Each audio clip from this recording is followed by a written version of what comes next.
Thank you so much for watching. Let's get into the conversation right now. Linda Scott's in the Man Cave, and whenever he's in town, he's more than welcome to the Man Cave. Alas, he's got his own. Is none other than the wonderful Matt Canavan. Matt, let's just jump through a couple of big things, because while I was sitting back there in Cairns on the weekend, just, making the most of my time on a jet ski, your mind starts to wander. So I'm going to bring some of the most dangerous things you can do on television, which is to wonder out loud, okay?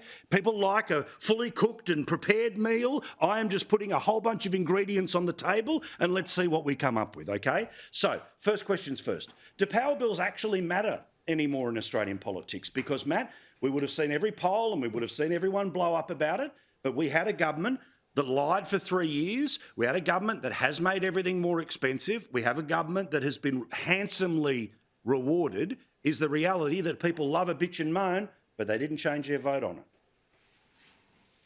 There's nothing like the North Queensland humidity, Paul, to clarify your thinking. People just have a different way of thinking up here. Correct. That at least I find reassuring for our future.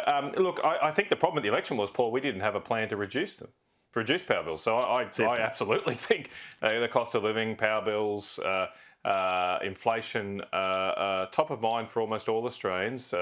Certainly, I'm sure both parties polling said the same thing. When you ask people what's their biggest issue and biggest concern, it was inflation, it was the cost of living.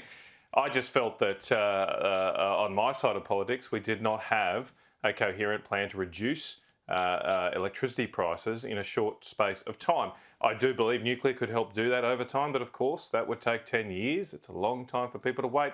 And then at the end we came up with a gas plan, but our own modelling showed that was only going to reduce power prices, or power bills I should say, by 3%. Now the Labor Party, give them their due, they turned their Medicare card into a cost of living issue. Let's wait and see if it's going to be another broken promise for Labor, because they say that everyone's going to be bulk billing for the next 3 years. And again, the GPs themselves, 8.5 up to 9 out of 10, certainly around saying, yeah, that's not going to be the case. Oh, no, that promise, remember like the 275? Oh, the modelling changed, and just completely allowed to get away with it. It'll be no doubt the same in the next 3 years. But Linda, you must be loving the idea that you sit back here and you see that not only does the Labor Party get a third of the vote, they get basically that middle third when it comes to preferences, which means you end up with 94 seats. I think they're right up to the number that John Howard won in 1996. Maximum position of power, logically looking at multiple terms after all of that. Yet there is a conversation aggressively being held inside the coalition, as it will be, but certainly the Conservative parties now, including with our mate Matt, which is no to net zero because of the well-articulated arguments they've all made in the past. I mean, you saw Andrew Hastie again bouncing around on Channel 2 tonight saying that it's a straitjacket and it's one that he wants to get out of. Do you hope that the Conservative side of politics continues to never resolve this issue?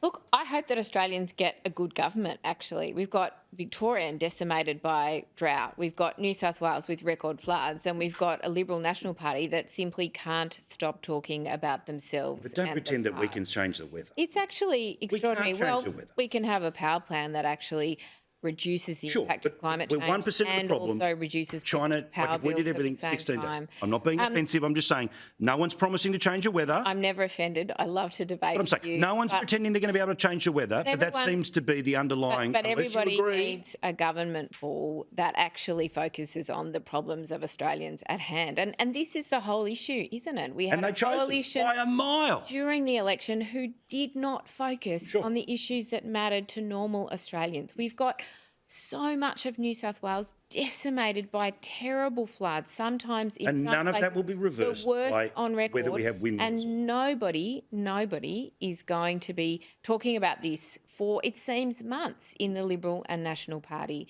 It's not my job to give anybody advice, but Australians deserve a good government that focuses on the issues that matter. And my point is this, and this is what's tough to hear, okay? But again, that North Queensland humidity, the free air of a jet ski ride, feeding crocs, it all just, now I get the clear thinking of Matt Canavan all the time, right? Which is to say, look, I don't care about what all the polls and this and that, just this is what I think, bang, I'll shoot straight and see what happens. It hits or it doesn't. I'm in that mood tonight, okay?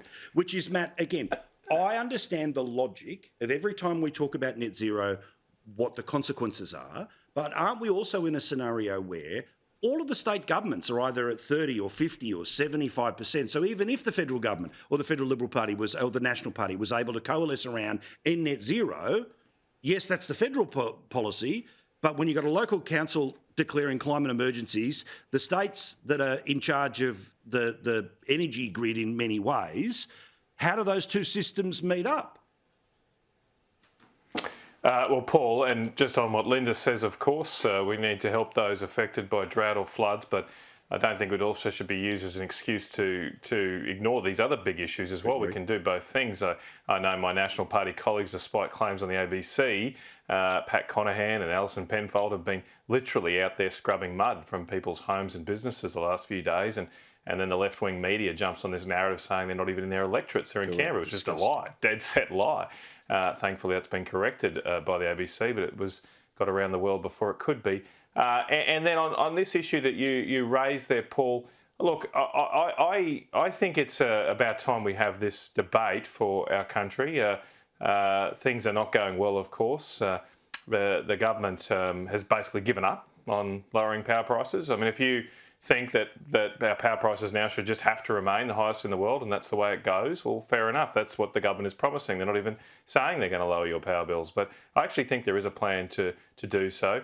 Now, you say that what about local and state governments? Well, we can win these arguments. We can change the course of lots of different governments by taking up the fight. I know here in Queensland, under the Queensland LNP, today they've just cancelled a major wind project because of the local people, guess what, don't want it. Correct. They don't want it. It's one just close to where I am here. I've been out there and spoken to the residents. And what will that do, Matt? And they don't want it. Well, look at New Zealand as well. New Zealanders stop investment in Australia. It'll cost jobs in Australia. Well, what do you think local people deserve a say or not, Linda? I mean, simple as that. Do you think? Well, hang on, Linda. Whose side are you on? Linda, seriously, Linda, whose side are you on? You're on the global investors' side, or you're on the local communities who don't want their bushland ravaged? I'm on the side. Seriously, what side are you on? I'm on the side of local Australian people. I don't give a stuff too much about the global investors who want to rape and pillage our native bushland. Sure, they want to make money. Good luck to them. But I'm not on their side. I'm on the side of people who want to protect the native bushland of this country. That Moonlight Range they were going to devastate with 280-metre high wind turbines was an absolute environmental disgrace. And I'm sick and tired of, no offence, Linda, but people who don't even come up and visit these areas saying that somehow this is a terrible thing to stop these projects and protect our bushland. I've been there. I've spoken to the residents. They do not want this project, and I think those Australians deserve to have their voice heard wherever it is, in Brisbane or Canberra, and not run over roughshod by international investors that the Labor Party seems unable to say no to.